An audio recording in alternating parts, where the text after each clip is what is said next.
The thoracic region is an area that can be used to alter autonomic responses. The sympathetic ganglia lie in the thoracic spine and is located beneath the costotransverse junction.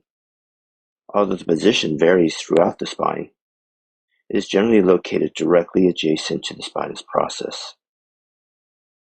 To locate the junction, first identify the spinous process and move laterally 1 inch.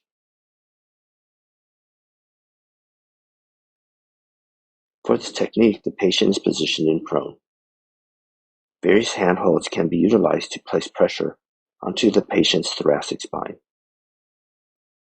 The index and middle fingers can be placed upon the costotransverse junction, and the clinician's other hand can place posterior to anterior force onto the junction.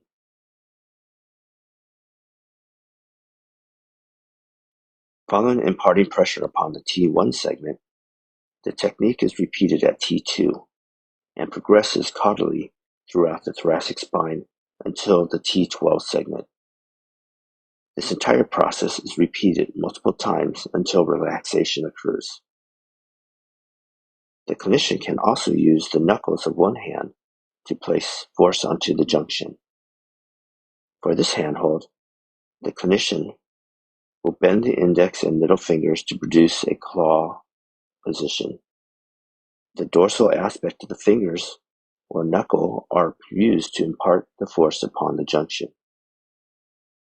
Both of these techniques are generally applied while the clinician is standing just lateral to the patient's trunk. A third potential method of placing force upon the junction requires the clinician to move towards the patient's head. From this position, the therapist will use the pads of the thumbs to produce pressure onto the junction. The technique requires the clinician to place mild to moderate pressure upon the patient's costotransverse joints. Starting at T1, the clinician will sequentially place pressure upon each segment in a posterior to anterior direction bilaterally. Oftentimes, this technique is used in conjunction with breathing or other cognitive-based techniques.